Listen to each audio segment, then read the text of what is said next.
Entendido. Ok.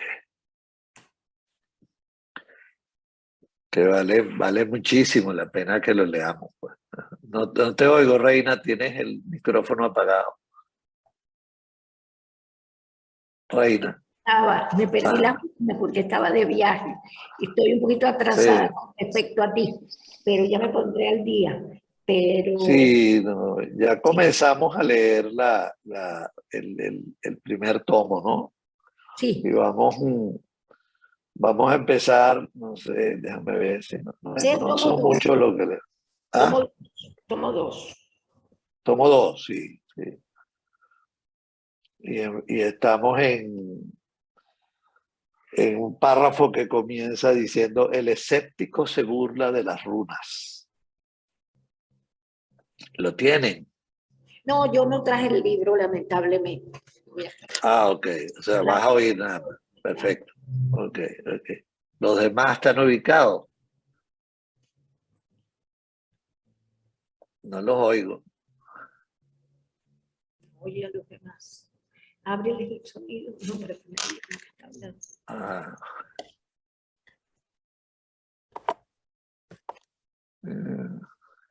Ok, Maripili va a escuchar. ¿Los demás están ubicados entonces? Para comenzar. Chat. Están oyendo, por favor. Ok. Bueno,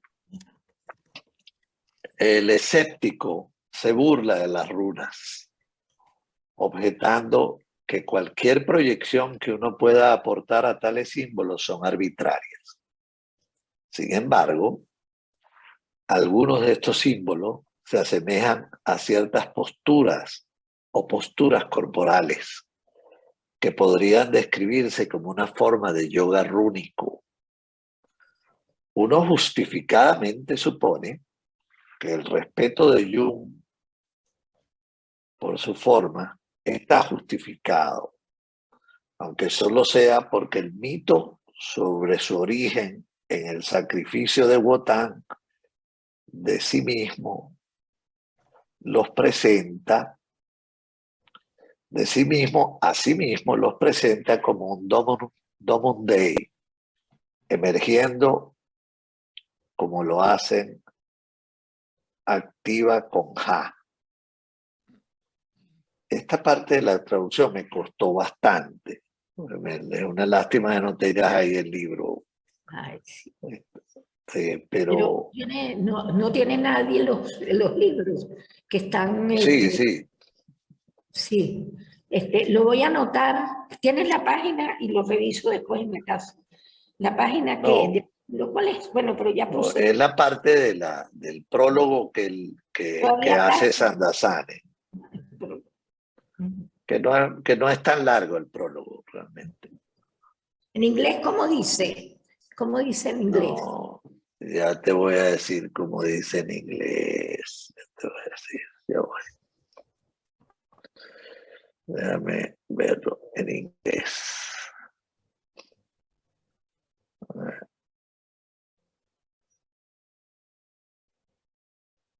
Ya te voy a decir.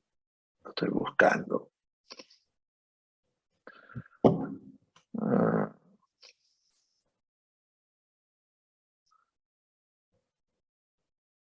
Ok, aquí dice, the skeptic scoffs at runes, objecting that whatever projection one might bring to such symbols, they are arbitrary. Yet a handful do resemble certain bodily. Okay, déjame subirte a ti. Okay. Yet a handful do resemble certain bodily postures or stances, which could be described as a form of rune yoga. One justifiable suppose, however, that Jung's respect for the shapes is warranted if only because the myth about their origin in Wotan's sacrifice of himself to himself casts them as donum Dei. Yo lo tengo traducido, ¿no? Yo como lo traduje aquí, dice, el escéptico se burla de las runas, objetando que cualquier proyección que uno pueda aportar a tales símbolos son arbitrarias. Eso está bien. Pues dice, sin embargo, un puñado, que ahí empieza la dificultad, se asemeja a, yo me imagino que un puñado de estos símbolos se asemejan a ciertas posturas o posturas corporales que podrían describirse como una forma de yoga rúnico. Uno supone justificadamente, sin embargo, que el respeto de Jung por sus formas está justificado, aunque solo sea porque el mito sobre su origen en el sacrificio de Wotan de sí mismo, a sí mismo, los presenta como un donum Dei. A mí me cuesta entender eso que dice ahí, ¿no? La última palabra no la entiendo, yo tampoco. Donum Dei está en latín. Está en latín. Pero le puedes sacar Pablo, le puedes sacar una foto a la página, al párrafo, y te lo envías al WhatsApp a Reina. Sí, para que déjame ver porque igual está bastante hermético. Yo creo que es más. Sí, estaba bastante hermético. Seguro él lo va a aclarar, porque ¿qué pasa? Yo lo que intuyo es, yo he hecho yoga, pero tú las runas, tú las tiras y salen como sea, ¿no? Pero de diferente. Sí, claro, al azar. Sí, al azar. Y después, pero son ritos muy primarios, ¿no? Si quieres empezamos desde el párrafo anterior, que a ver si nos aclara más, ¿no? Déjame poner el párrafo anterior, que dice que fue el con el que terminamos. Dice, al final las runas son letras, dice Eduardo Cerviña. Ajá, sí, dice, nuestra meditación sobre la traducción de los libros negros llega a este giro autosacrificial, donde la intención de llevar el propio sufrimiento se convierte devotamente en la tarea y el misterio. Entonces dice, Carey Baines informa que Jung en 1922 evocó la imagen de las runas para pararse pars pro toto, que significa en latín la parte del todo. Ajá. Para gran parte de lo que trato de entender y transmitir a través, lo que trató de entender y transmitir a través de ese encuentro con las profundidades.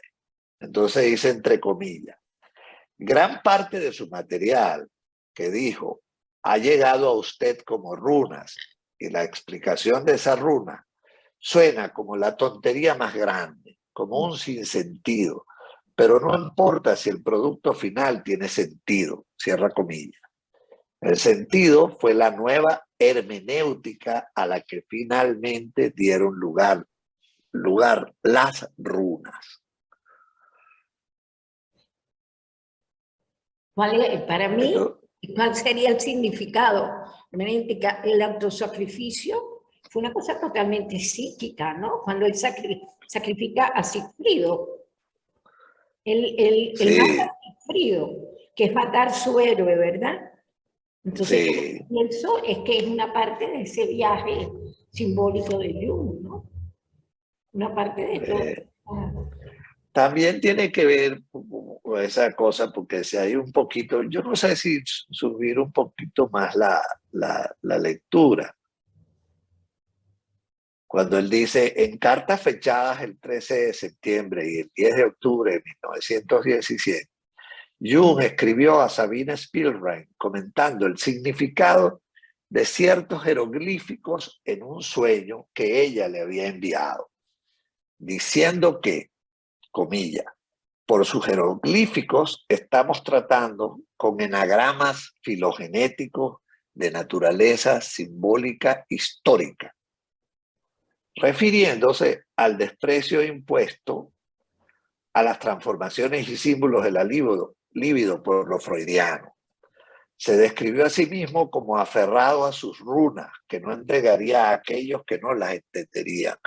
Él ahí está, lo que yo entendí de esto era que él estaba en ese momento, ahora sí recuerdo más claro, que él estaba leyendo, tratando de hablar de su material, pero no se atrevía a expresarlo tan abiertamente porque las críticas además fueron duras en ese momento, muy duras para él. Acuérdate que él está comenzando a escribir estas cosas y cómo las traduce o cómo las transmite. Entonces dice, al responder a las objeciones freudianas a la opinión que Jung tenía de tales símbolos intermediarios, señala el precio pagado por tal cosecha. Y dice, es la herida, comillas, infligida por uno mismo,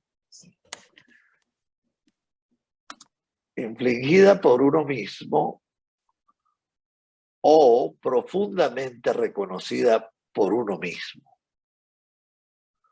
La misma, en efecto.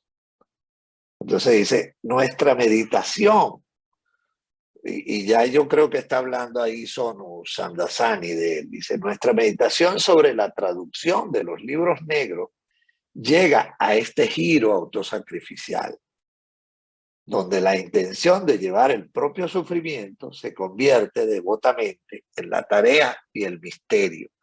Bueno, que Sandasani está tratando de entender qué es lo que está haciendo Jung en este momento, que asume esto de una manera tan hermética y tan cerrada y como un autosacrificio. Entonces aquí dice lo que había leído. Kerry Baines informa que Jung en 1922 evocó la imagen de la runa para pararse pars pro toto, para gran parte de lo que trató de entender y transmitir a través de su encuentro. Ya que estoy corrigiendo una cosa aquí. Trató de transmitir, trató de entender y transmitir a través de su encuentro con las profundidades. Entonces dice, gran parte de su material que dijo ha llegado a usted como runas, y la explicación de esa runa suena como la tontería más grande, como un sinsentido, pero no importa si el producto final tiene sentido, cierra comillas. El sentido, y esta frase sí creo que es más clara, el sentido fue la nueva hermenéutica a la que finalmente dieron lugar las runas. Como si a través de ellas, como yo entiendo, si los demás me corrigen, es como si él empieza a descubrir su propio lenguaje para poder hablar con estas cosas que le están pasando o entenderse con ellas, ¿no?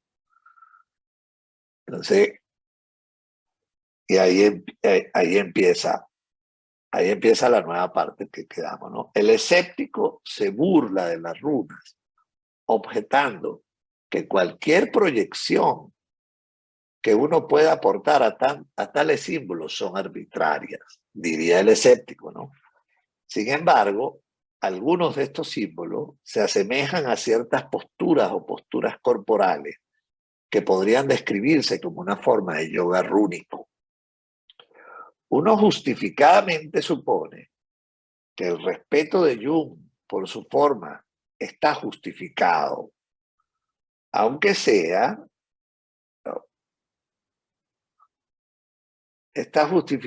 aunque solo sea porque el mito sobre su origen en el sacrificio de Wotan de sí mismo a sí mismo los presenta como un Domum Dei, emergiendo, como lo hacen, activo con Ha, que es otra de las figuras que se le aparece a Jung en los sueños. Ha, H-A. La traducción de una capa rúnica primaria da paso o da peso a estos signos como básicos para la psique humana. Lo que entiendo ahora es que Sandasani está tratando de entender cómo es que Jung empieza a hablar sobre estas cosas y dice, el yoga rúnico bajo esta luz emerge de los libros negros como medio para resolver tales eventos psíquicos creativos autónomos. Tales eventos son difíciles de entender, pero la carga de malentendidos es mayor. Un símbolo del yoga rúnico es casi el mismo que representa, una vez que se entiende, como la evitación de una actitud correcta en los niveles de espíritu, instinto, ambos con raíces arcaicas. Lo que entiendo es que él está tratando de acercarse a un lenguaje nuevo, realmente, y distinto, que no sabe, nuevo y viejo, porque al final está compuesto por cosas de siempre, por cosas que siempre han estado ahí. Entonces dice Sonu aquí, ¿no? Los ideogramas chinos de Ezra Pound se conectan con las runas de Jung solo por un momento a través de una corriente ancha y rápida. El dialecto mágico rúnico de Jung no tiene hogar en los vivos. La vara negra del mago se convierte en la varita Hermes de Jung, una ayuda para navegar por el camino de la vida, redimida de los redentores o salvada de la salvación. Los signos, a diferencia de la carta sólida Patmos de Hölderlin, un poema cercano al corazón de Jung, traen consigo su propio terreno oscuro. Después nos detenemos, podemos volver a leer si es necesario, pero creo que es bueno seguir ahorita, ¿no? Como traductores de este trabajo, continuamente descubrimos que no podíamos limitarnos al texto. Y aquí viene una cosa interesante de ellos como traductores, porque era un equipo, sino que necesitábamos captar el referente como una dimensión. En este sentido rechazamos, y pone un texto en francés ahí, que no hay fuera de texto, citando a Jacques Derrida. ¿Cómo podríamos pretender que Jung no se vio obligado constantemente a aventurarse en la imaginación visionaria? Su lenguaje a menudo parecía improvisado, dadas las circunstancias. Si él había necesitado constantemente hurgar en el círculo hermenéutico, ¿cómo sus traductores, no dan también testimonios de los intercambios entre su yo, su alma y los numerosos habitantes de las profundidades? Yo quiero terminar aquí y luego lo comentamos y vemos qué les parece. En algo parecido a un acto reiterativo de imaginar, necesitamos constantemente tratar de entrar en el mundo imaginario de Jung para imaginar lo que estaba sucediendo y tener su momento presente en nuestras mentes como tercer espacio entre el alemán y el inglés.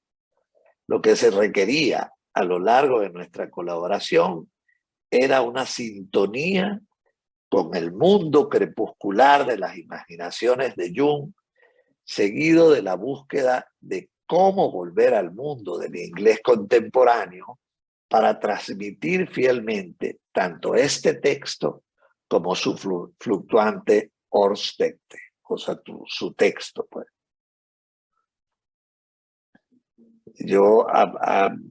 Como yo voy entendiendo esto, y así entiendo los párrafos estos del yoga rúnico, y a mí me parece interesante, y para mí además significó una invitación a leer lo que vamos a leer de Jung desde otro lugar.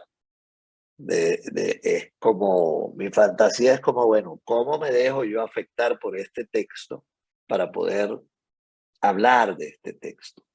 Y después les voy a decir por qué, porque cuando empecemos a leer Jung, van a ver que es un texto realmente pareciera otra cosa. Esto no es de un hombre que está escribiendo cosas científicas, ni para impartir un conocimiento, ni mucho menos, sino para una cosa muy interior. Parece la lectura de un místico o algo parecido. Entonces dice Sonus sobre su equipo y lo que a ellos les pasó. La traducción siempre se trata de llevar el significado a otro lugar de una manera que lo mantenga igual y lo haga diferente. Eso lo vemos, por ejemplo, en todos los que traducen poemas que son tan complejos, y por eso ninguna traducción de un poema es puesta solo en el idioma en que se traduce, también es puesta a la vez en el idioma original. Siempre que uno lee un poemario de una traducción, uno va a ver el idioma original y la traducción, porque siempre hay como porque se está tocando de una manera el lenguaje que no es fácil decirlos con las mismas palabras en otro idioma. Entonces dice, la traducción siempre se trata de llevar el significado a otro lugar de una manera que lo mantenga igual y lo haga diferente.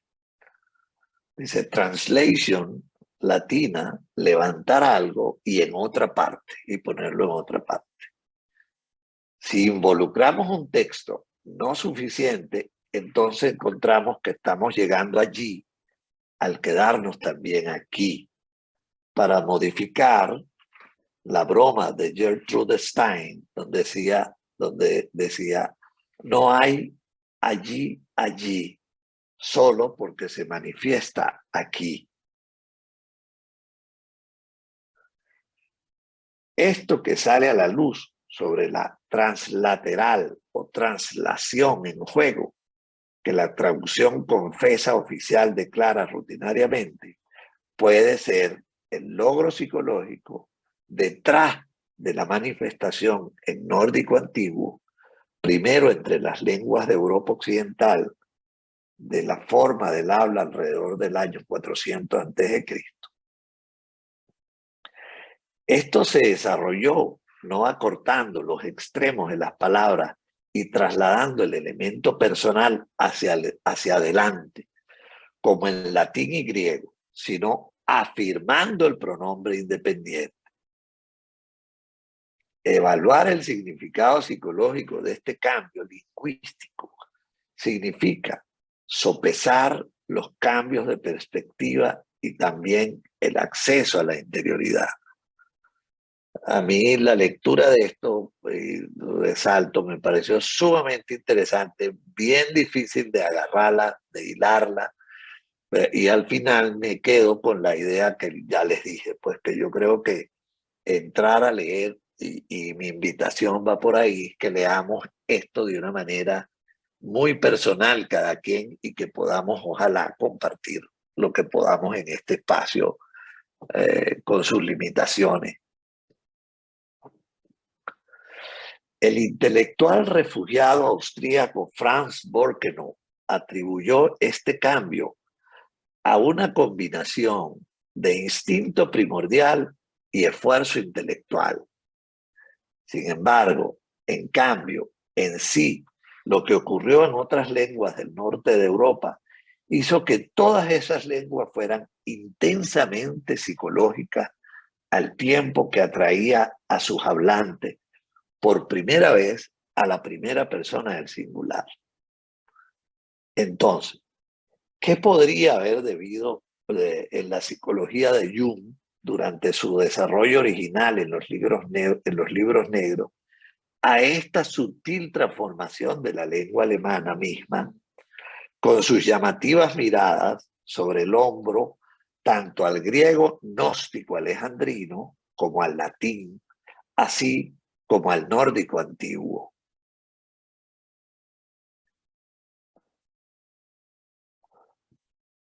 Las runas y la magia. Me pueden parar cuando quieran. En cuanto a lo que hacen los traductores, te estás sacrificando por la voz y el empuje de otra persona, incluso si están muertos. No porque no puedas escribir, sino porque puedes sentir el espíritu en su esfuerzo y sentirse atraído a darle tu propia sangre, tu propio o tu poco de sacrificio. Con el experimento crucial de Jung, notamos que le suda la posibilidad de que no sea efectivo, que trabajar con sus interlocutores es impredecible y desconcertante, pero que de repente es significativo más allá de toda medida, y que estas proporciones y ninguna otra ofrecen eficacia, haciendo lo que nunca podría hacer solo. Sobre todo, uno se traduce en el reconocimiento de la eficacia dado a los vivos por los muertos. Reconocemos un acto mítico como nuestro modelo.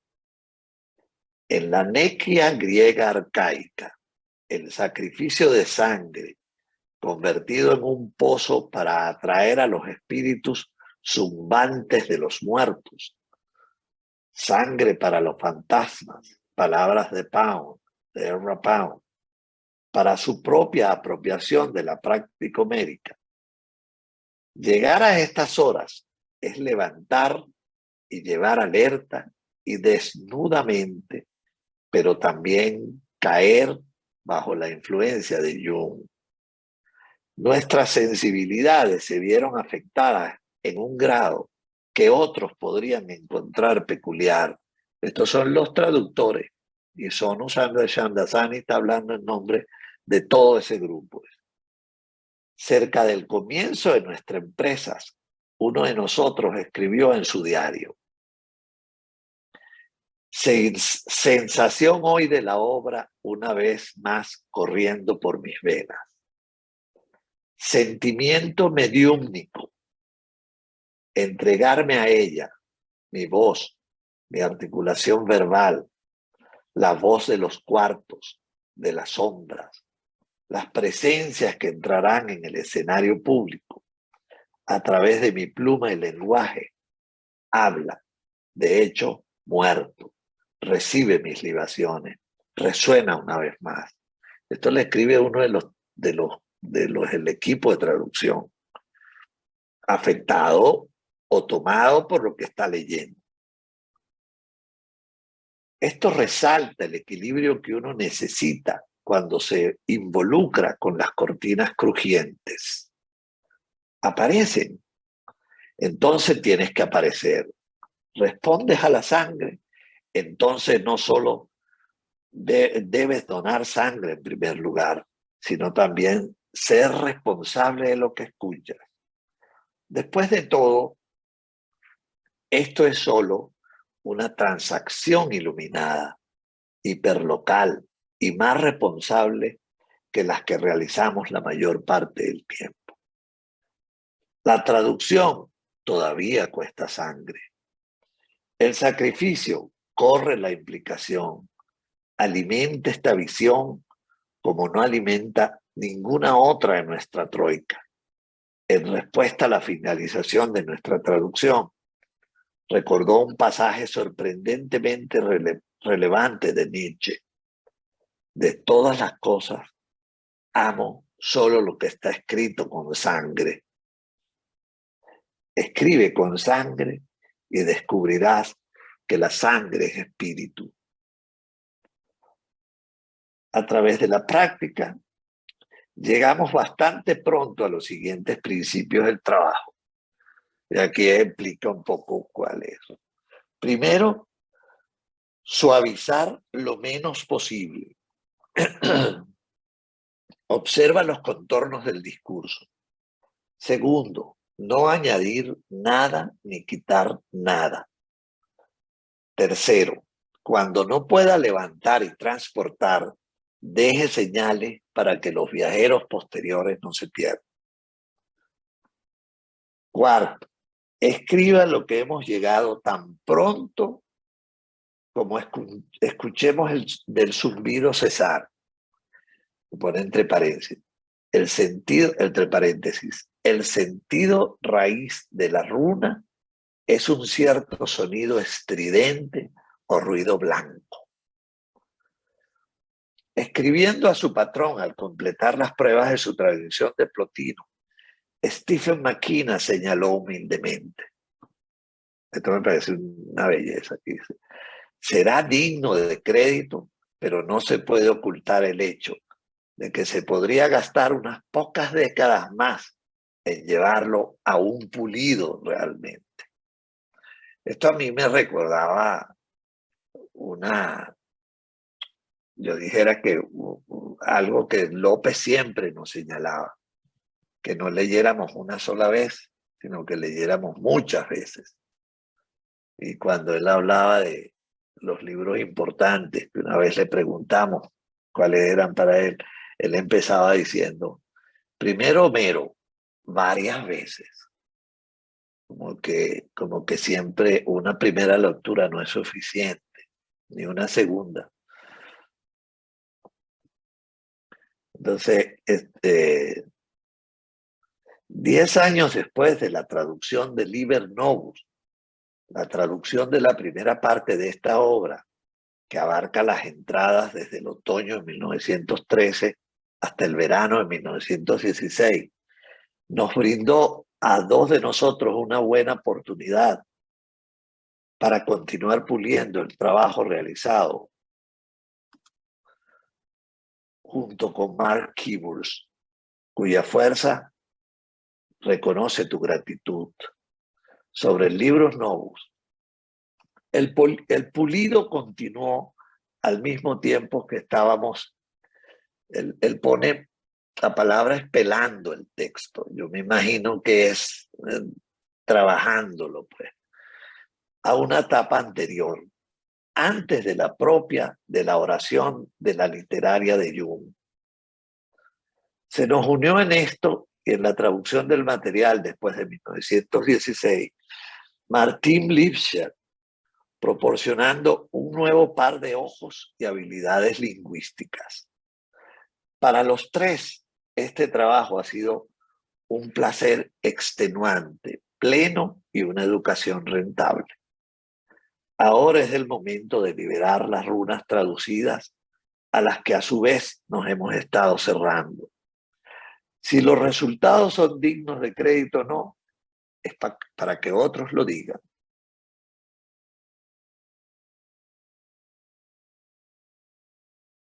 Y aquí termina.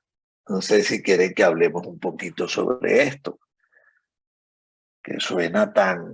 Porque aquí Sonu toma un camino como bien indirecto también, y más metafórico incluso. Incluso, para mí, toca algunas cosas de las que, bueno, no aclara con tanta precisión cuando habla sobre todo en este prólogo, ¿no? Pero bueno, me gustaría oírlos a ustedes. ¿Qué les parece esto que hemos leído? ¿Qué creen?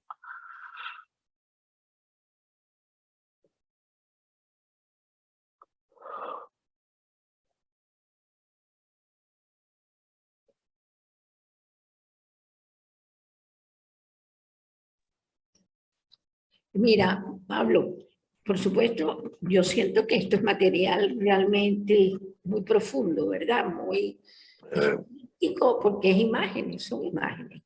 Ahora, lo poco, yo he hecho yoga y hice un yoga, pero tántrico, no es rúnico, pero rúnico también, cada postura, por ejemplo, hay la postura de veneración, no todas las asanas son, si tú te elevas, el esfuerzo, todo tiene una postura. Y el fin es un éxtasis, ¿no? Y es el símbolo que da la postura. Si estoy en una asana de veneración, pues hay toda la postura de veneración. Ahora, cuando es psíquico, es la gran pregunta. Tiene que ser un estar y un ser que no hay un objeto, no es subjetivo, es un suceso psicológico. Incluso el yoga, por ejemplo, puede dar un éxtasis a la gente que lo practica con fines espirituales. Hoy en día está más como bueno, se ha convertido en una práctica más, diríamos, física. Pero el yoga tradicional es sagrado. Es una práctica sagrada. Ahora, yo runa he visto una sola o dos veces en mi vida. Y de verdad la persona que la leyó no profundicé.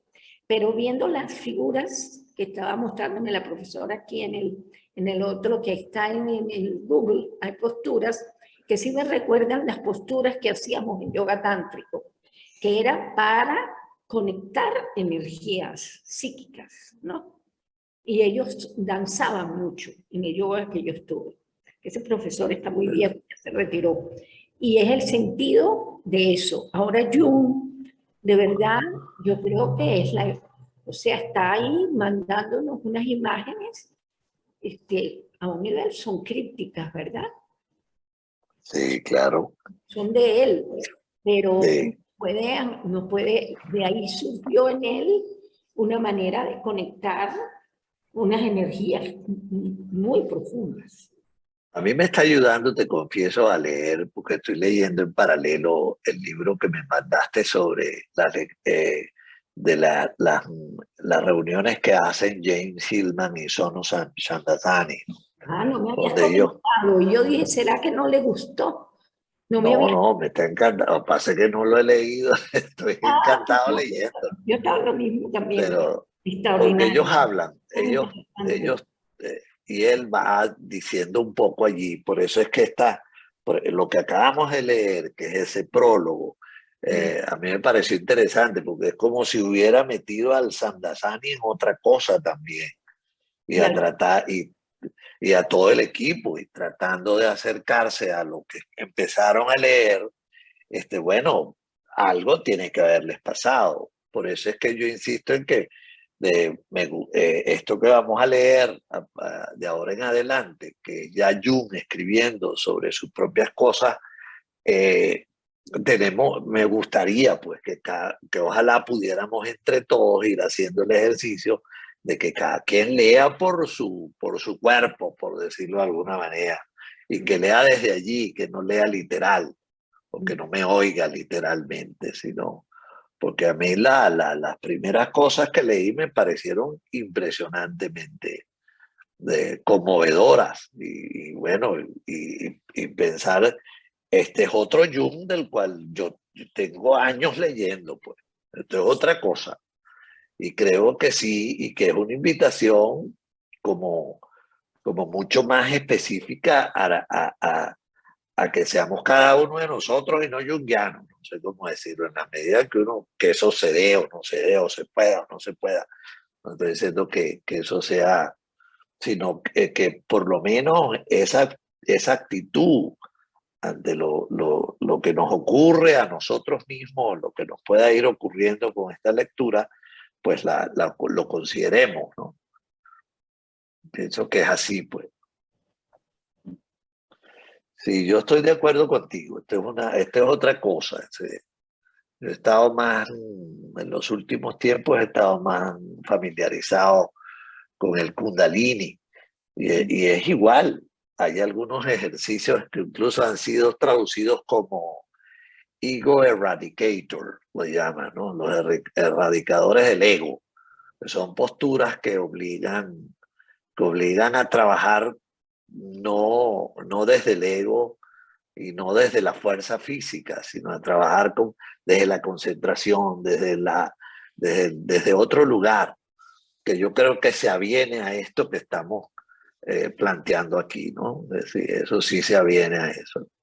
Y ellos llaman esas posturas erradicadoras del ego. Bueno, son especialmente para que no te acerques al conocimiento a través del ego. Me parece interesantísimo. Lo que yo he leído, y creo que insistió Jung López, decía que claro, que Occidente no estaba listo para el yoga, decía. ¿Te acuerdas? Pero es que realmente el yoga tántrico trabaja desde la raíz, por eso que también se usa para lo sexual, desde la raíz a la cabeza, con la flor de loto y las tuminas. Y se supone que nosotros los occidentales, el pensamiento, porque es, bueno, el nacimiento del humanismo fue en Europa. Entonces, claro. No podían tampoco contradecir Jung de repente toda una cuestión que venía, que le había dado una fuerza al pensamiento europeo, ¿no?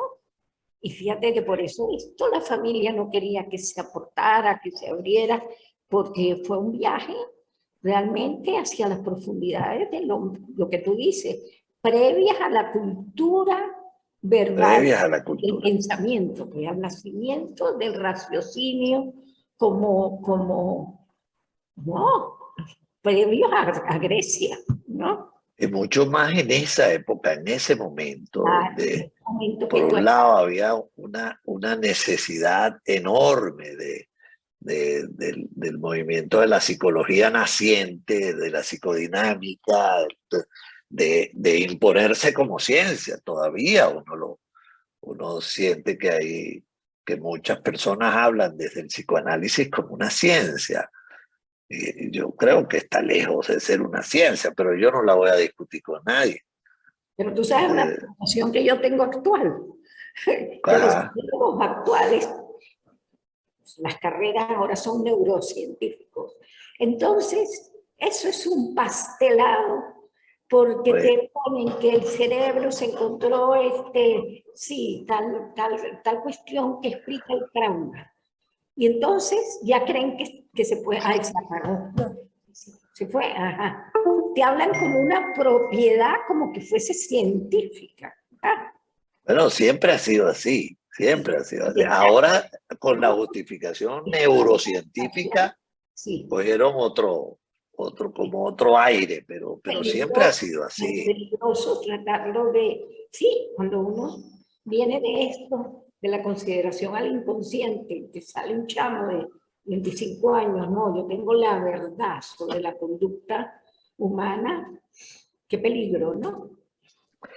Pero fíjate, a mí me ha sorprendido mucho en España como la mayoría, o por no decir la totalidad de las escuelas de psicología son de orientación cognitivo-conductual.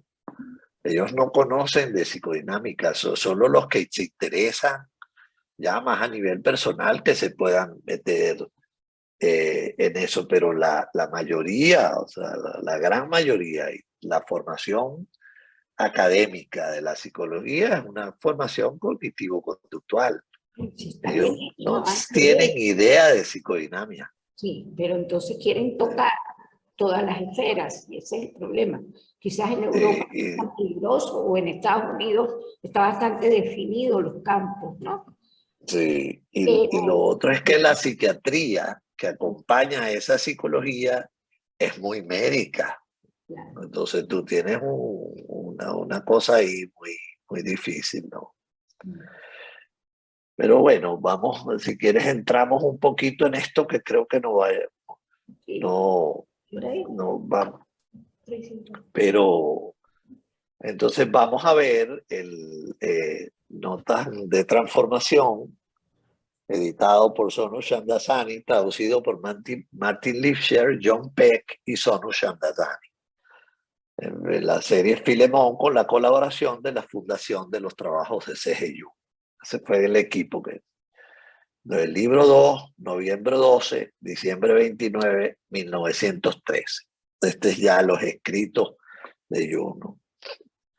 Una enorme tarea estaba ante mí. Vi su enorme tamaño y su valor y significado se me escaparon. Me sumergí en la oscuridad y busqué a tientas mi camino. Este camino conducía hacia adentro y hacia abajo.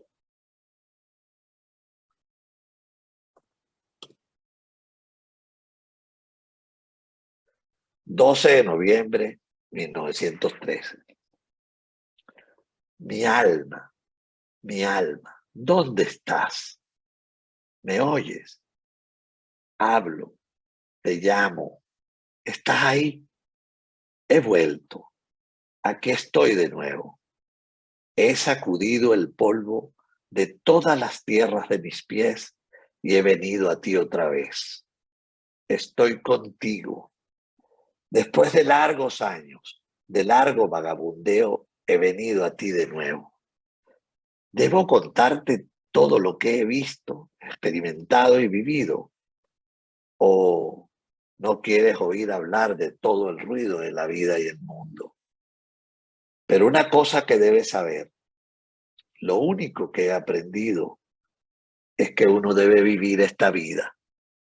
Esta vida es el camino largamente buscado hacia lo insondable, que llamamos divino. Ese es lo primero que yo me escribe sobre esto. ¿Qué les parece?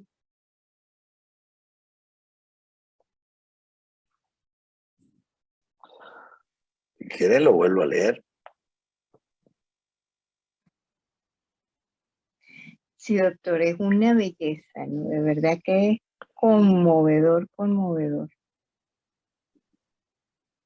Es conmovedor, es otra cosa eso. Mi alma, ¿dónde estás? ¿Me oyes? Hablo, te llamo. ¿Estás ahí? He vuelto. Aquí estoy de nuevo. He sacudido el polvo de todas las tierras de mis pies y he venido a ti otra vez. Estoy contigo. Después de largos años, de largo vagabundeo, he venido a ti de nuevo. Debo contarte todo lo que he visto, experimentado y vivido. ¿O no quieres oír hablar de todo el ruido de la vida y del mundo? Pero una cosa que debes saber, lo único que he aprendido es que uno debe vivir esta vida. Esta vida es el camino largamente buscado hacia lo insondable, que llamamos divino.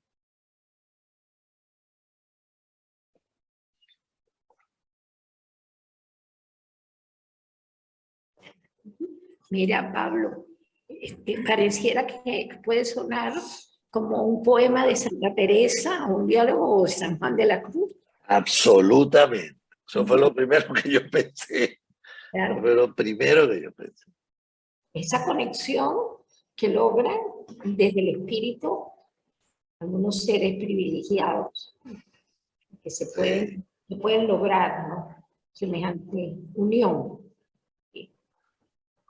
O bueno, o un atreverse, ¿no? A tratar, porque yo me imagino que esto va a cambiar a medida que sigamos, porque él después se mete con sus propios personajes, sus propias imágenes, ¿no? Que son bastante interesantes y que hablan de su camino personal. Y que también uno va sintiendo la mezcla probablemente de la influencia de lo católico, de lo religioso, por un lado, de lo cristiano, pero también de sus otras influencias, ¿no? Entonces, aquí podemos decir un poco lo que dice Doménica, ¿no? Bueno, que era un místico. Yo no sé, pero vamos a ver. Yo no sé, suena muy místico. A mí me recordó, bueno, todo el escrito de William James sobre las variedades, sobre la experiencia religiosa, donde él recoge de una manera tan inteligente estos textos de los místicos y diferencia lo que puede ser una psicosis de estas cosas. Me parece maravilloso, pues. Más bien una dimensión espiritual, porque un místico, realmente los místicos los llamamos las personas que, bueno, se aislaron del mundo, se dedicaron a esa comunión. Y Jung trató de llevar este conocimiento desde el inconsciente, del inconsciente al acceso de lo psíquico nuestro. de su propio inconsciente, de su propio inconsciente. Sí, de su propio inconsciente, a compartirlo, porque bueno, de ahí viene que es arquetipal, bien digo yo, todos tenemos una posibilidad. Y de hecho, es verdad que eso se ha desacralizado mucho. Ya las prácticas, las mismas religiones, se han mecanizado tanto que casi los estatus místicos no se dan. Claro. Eso está bastante estudiado. Y entonces, eso es envidiable más bien, que haya... Sí, claro.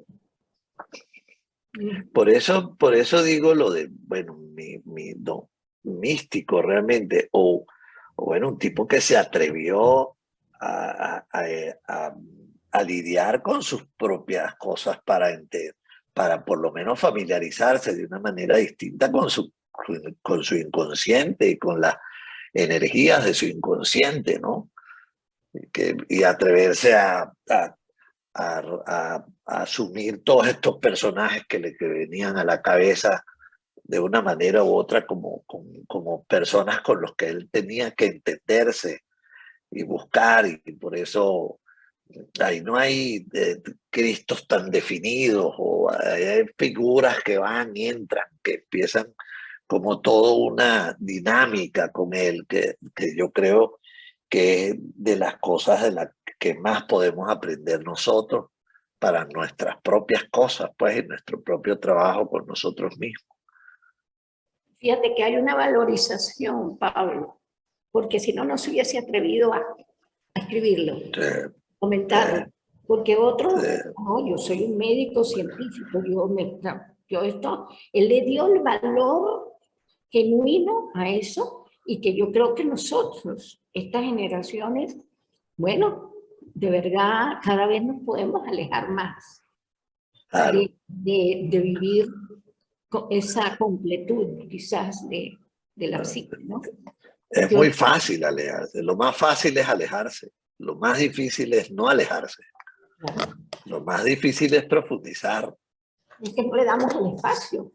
Incluso estas prácticas ahora de contemplación.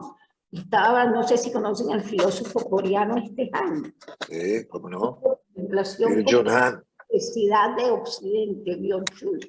Y pero cosas que él lo plantea también interesante, no como el pedacito de sentarnos media hora, sino un cambio de relación con el mundo, ¿no? Que vivimos. Y es interesante la necesidad que el mundo tiene ahorita, ¿no? Acabo de ver una explicación, alguien que comentaba uno de sus libros de este surcoreano que está en Alemania, sobre lo del tiempo libre y lo del ocio, y como dice que ahí reside todo, esa es la naturaleza de todo. Me pareció tan interesante y concuerda un poco con esto, ¿no? Que la naturaleza del conocimiento y del saber está en ese espacio que el Occidente ha tratado de hacer desaparecer, que es el espacio del tiempo libre, del ocio, sino más bien dedicado a trabajar, solo a producir, solo. Y él lo pone en términos políticos, ¿no? Como el neoliberalismo lo que pretende es eso, versus esa cosa que pudiera ser tan distinta, ¿no? Y recuerda lo que cita en la historia que pone Axel en la introducción de los libros, en el prólogo de la obra reunida de López, cuando él dice que estaban Hillman, Guggenbull y él, y cada uno dividiéndose las tareas para ver cómo era que iban a organizarse los arquetipalistas y tal, y entonces le preguntaron, ¿y tú, Rafael? A mí, ¿cómo fue que dijo? A mí me dejan, ¿cuál fue la palabra que usó? La inercia. Yo me quedo con la inercia. Un poco que tiene que ver con esto, ¿no? Y es verdad, todos los que tuvimos cerca de López tuvimos cuánto él valoraba el tiempo de ocio, ¿no? Este fin de semana no hice nada. O sea, con aquel placer y aquel gusto, no hice absolutamente nada. Mira, y Esteban habla de la sociedad del cansancio. Y es verdad, Sí, es sí, es todo verdad. agotados y información. Yo sí creo que la psicología arquetipal trae otra dimensión, que si la aprovechamos y podemos quizás, bueno, darnos esa oportunidad, ¿no? No es nada No, yo siento que nosotros, leyendo estas cosas y lo que está pasando con la Pánaga, tenemos un campo de estudio maravilloso, maravilloso, maravilloso. Bueno, seguimos un poquito, porque esto sí quiero leerlo lento y quiero que, y si quieren que lo repita, lo repito, porque creo que son cosas que hay que leer muchas veces, ¿no? Vamos a llamarlo nuestro espacio que nos estamos dando para la salida Así. del cansancio. Sí, sí. Meditativo, a un nivel. Bueno, y que no, sí, que entendamos. Yo creo que yo aprendí con López que estudiar es otra cosa. Que estudiar no es solo revisar textos, ni que estudiar es otra cosa. Y él siempre nos decía al principio, no sé si Carolina se acuerda, y este año que vamos a estudiar. Y lo decía él, que tenía 80 y pico de años, y nosotros ahí, ¿qué le íbamos a decir? Lo que quiere. Yo estudié, ya me gradué.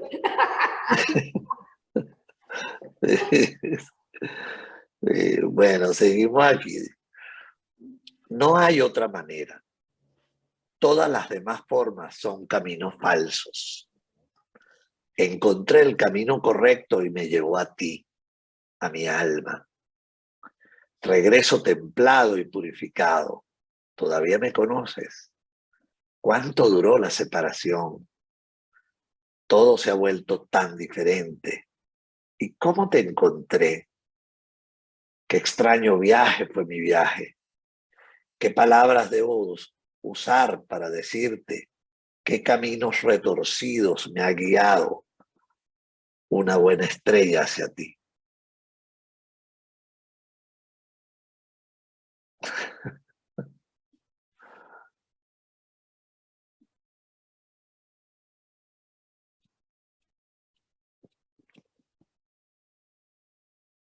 ¿Qué les parece?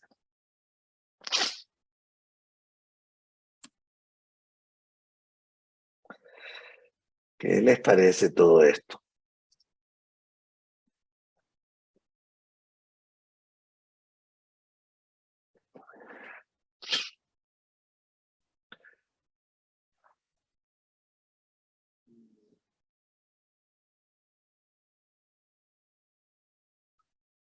Como si algo lo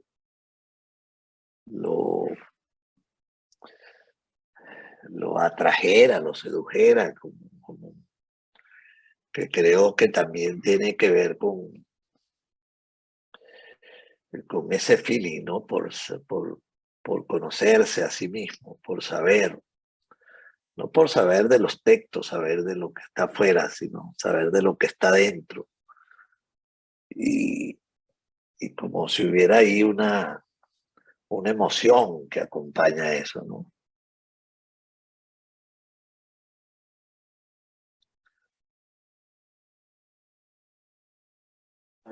Esto iría más realmente que arquetipal al self, ¿verdad?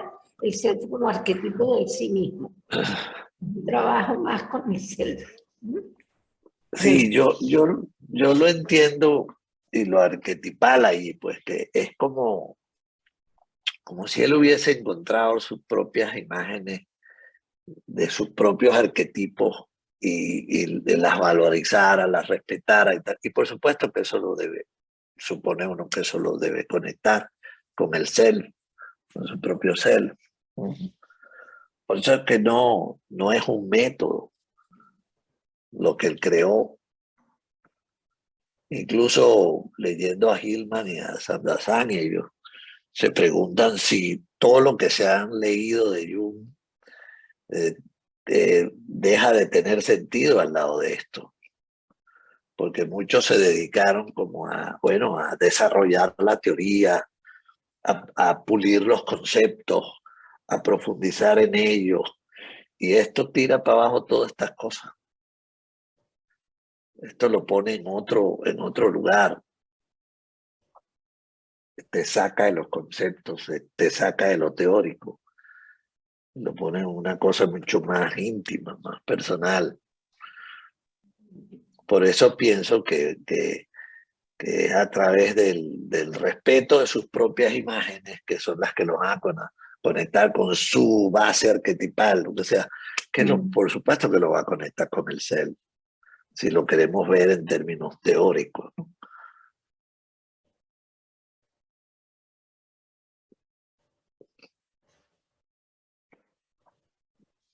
Yo aquí pienso que voy a repetir muchas cosas, ¿no? Yo voy a leerles de nuevo este párrafo, pero tampoco quisiera acelerarme con esto, ¿no? Que es otra cosa de las que he sentido, de bueno, esto hay que leerlo y releerlo. Para mí es importante leerlo acompañado, ¿no? Bueno, pero el que quiera, ¿no? No hay otra manera. Todas las demás formas son caminos falsos. Encontré el camino correcto y me llevó a ti, a mi alma. Regreso templado y purificado. ¿Todavía me conoces?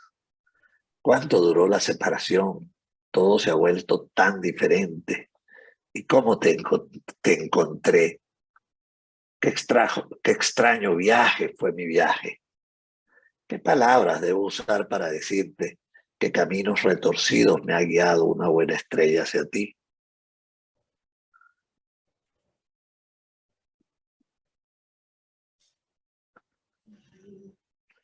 Aquí al principio es como si él tiene muy claro que él ya había estado en contacto con su alma y la perdió. Es como un regreso a lo de... Y en estos dos párrafos eso se ve como claro, ¿no? O sea,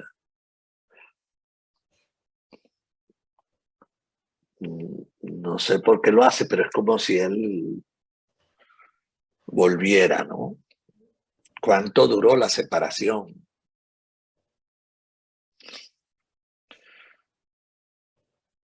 No sé qué le parece a ustedes eso.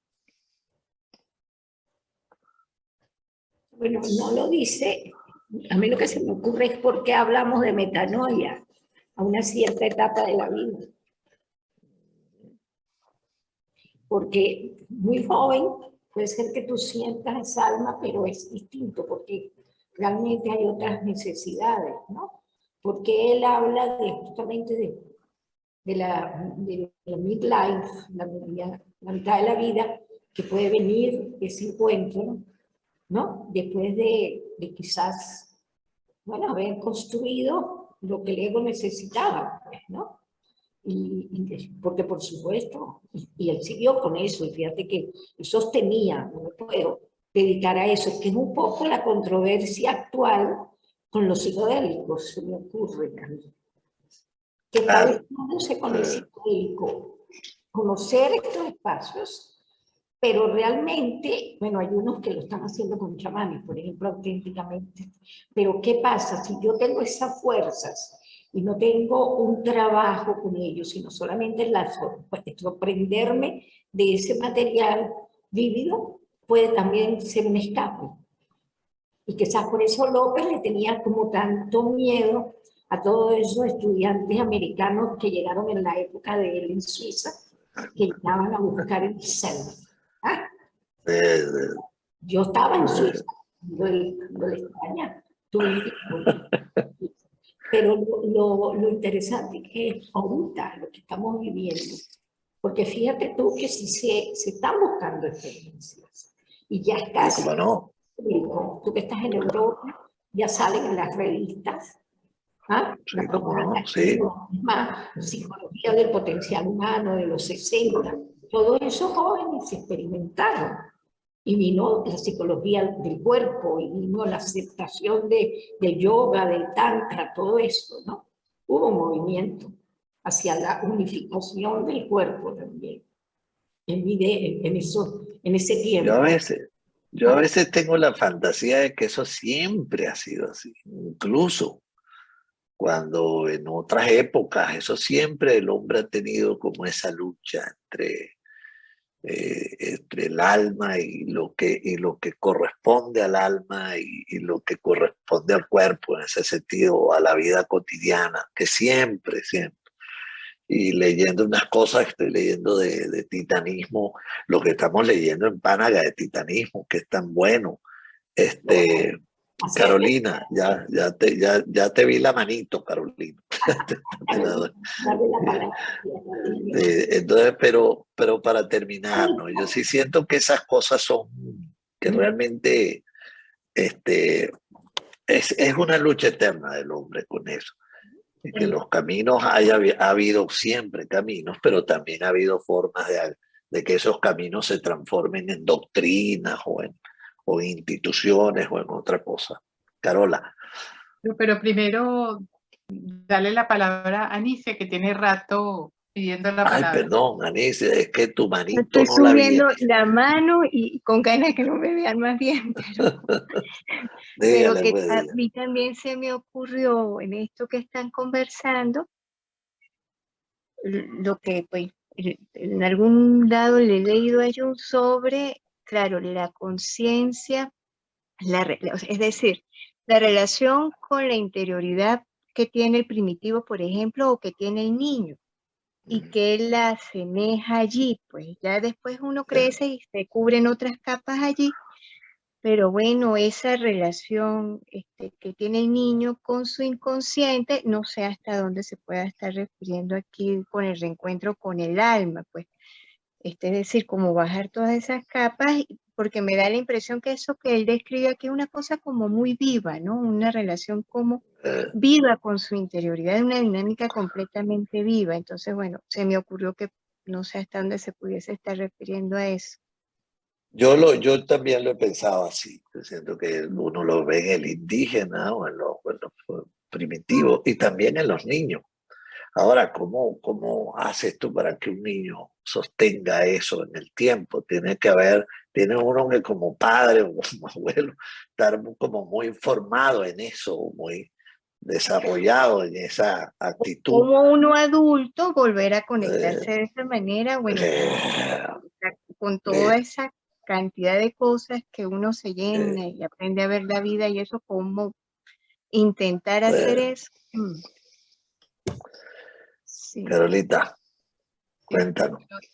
A mí me parece interesante esta lectura y lo que se está mencionando, y me llevó a releer, que lo tengo siempre cerca porque me encantó, un párrafo que Jung escribe en el libro rojo. En los últimos, yo creo que es a finales del libro rojo, que tiene que ver justamente con eso del alma, y si me permite lo voy a leer porque tiene, creo yo, el vínculo, ¿no?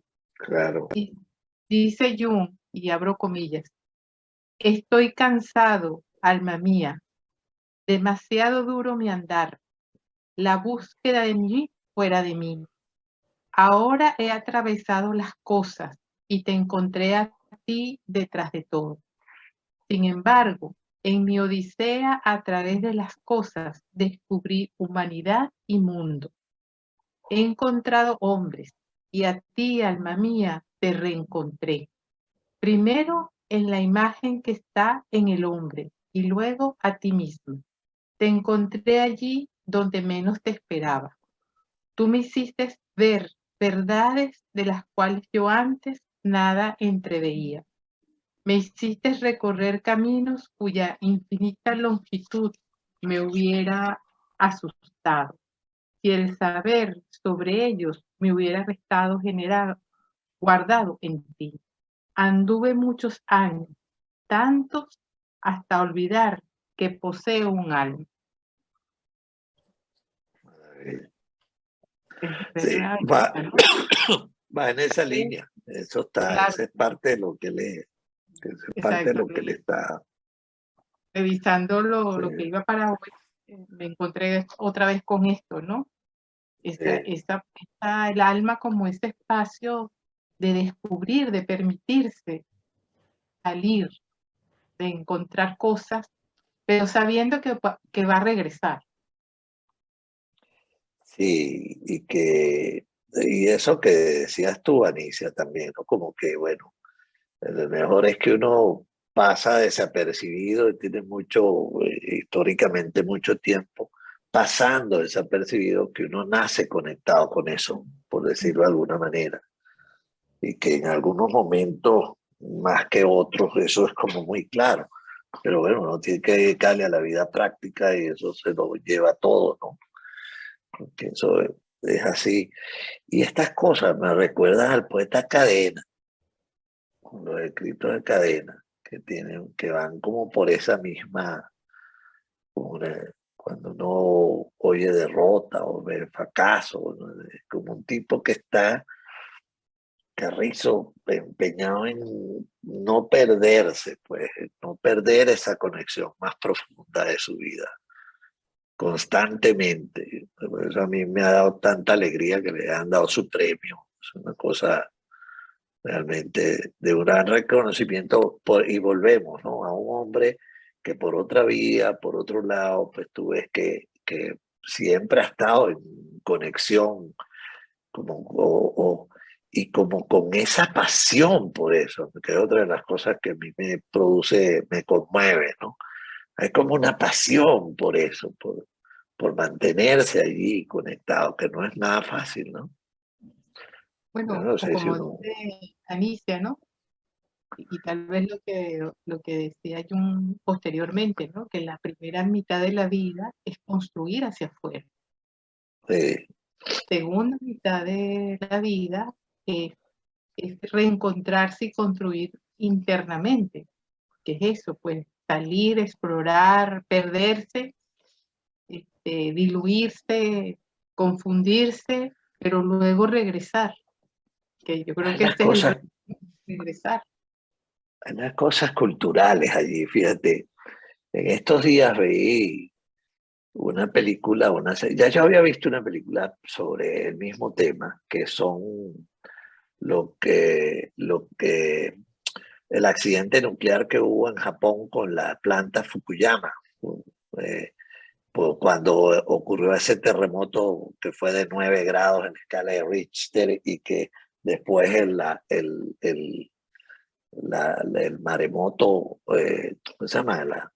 El tsunami complicó y que la reacción de los japoneses versus la reacción, que yo siento que hay cosas culturales en esa educación que uno ha ido perdiendo, versus la reacción de los rusos con Chernobyl, de la cual también vi la serie. La diferencia es abismal.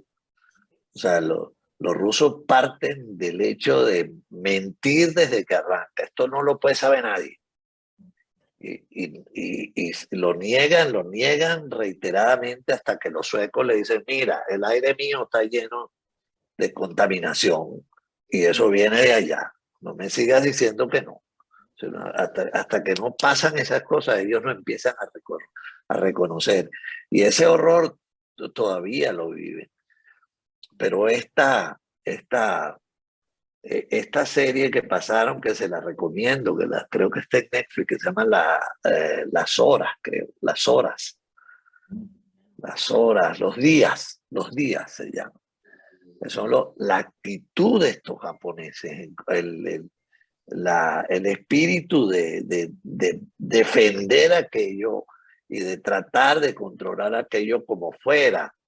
Es una cosa abismalmente distinta. Lo que quiero transmitir es que hay culturas que se acercan a esto de una u otra manera. Nosotros somos en eso occidentales y heredamos nuestras formas occidentales, porque yo creo que no nos viene solo de ahora, sino que somos una cultura que está acostumbrada a acercarse de esa manera al conocimiento al desarrollo, a lo que significa el desarrollo más profundo del humano, ¿no?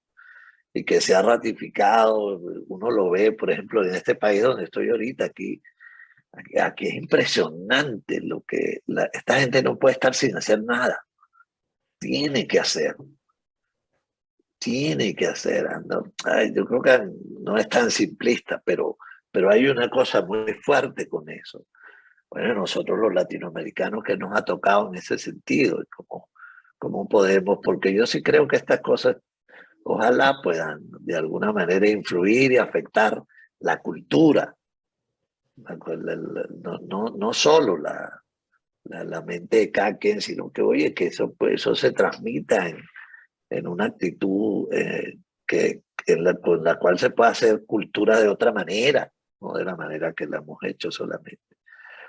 Pero les recomiendo ver Chernobyl y ver esta cosa de los días.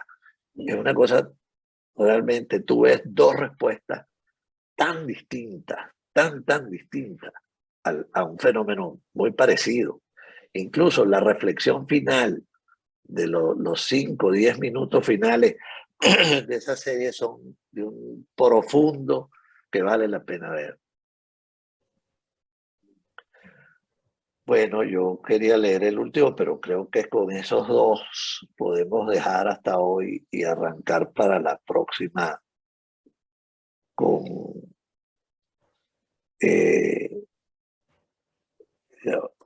Julio.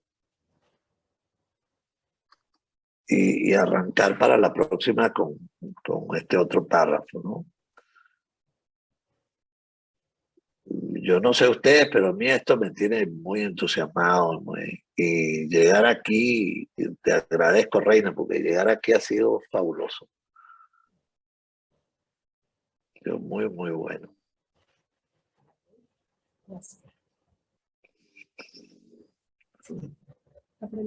Bueno, ¿tienen algún comentario, alguna cosa para cerrar por hoy? Sí, fue un hombre muy contemplativo, pero puedes hablar dominica o no quiere. Sí, cómo no. De verdad que con lo que he escuchado, lo que usted estaba leyendo, ciertamente a mí me hizo recordar la imagen que da Teresa de Ávila del alma, ¿no? Y de esto que están hablando ustedes, de ese recorrido que se hace, ¿no? Para poder llegar al centro, del mero centro, como decía ella, y lo que usted estaba leyendo, de verdad, por eso es que yo digo, para mí Jung era un místico, porque se ve que él recorrió todas esas 7 moradas. La primera morada es la más externa, la más de mundo, no sé qué más. Claro, ella con otro tipo de connotación, pero se parece mucho a lo que, a lo que estaba usted leyendo de Jung, y me impresiona, de verdad que me impresiona mucho, porque lo que usted leyó para mí es como que, bueno, Jung llegó a la 7ª morada, al centro del mero centro, o sea, y como usted decía, no es una cuestión de teoría, sino de vivencia, ¿no? Se ve con la pasión con la que él habla de eso, y para mí sí, para mí era fue una persona, primero un regalo para la humanidad, siempre lo he visto así, un regalo para la humanidad, y segundo, un hombre muy contemplativo, un místico, porque ser místico es ser contemplativo, del afuera, pero también sobre todo del adentro, ¿no? Como él habla con su alma de esa manera, ¿no? Bueno, muy interesante, de verdad que agradecida. Bueno, yo no quisiera dejar de señalar un poco que incluso con esta última parte de la introducción de Sonu Sandasania, que esto también es una invitación a que leamos desde cada uno de nosotros, no solo para aprender lo que Jung nos ha enseñado, sino también para conectar, ojalá nos podamos conectar y esto nos ayude a nosotros a conectarnos de una manera más directa con nuestro propio inconsciente. Esa es mi invitación, ojalá. Bueno, gracias a todos. Chao. Gracias a todos. Gracias. Gracias, muchas gracias. Feliz para fin de usted. semana, muchas gracias. Luego. Hasta luego. Gracias.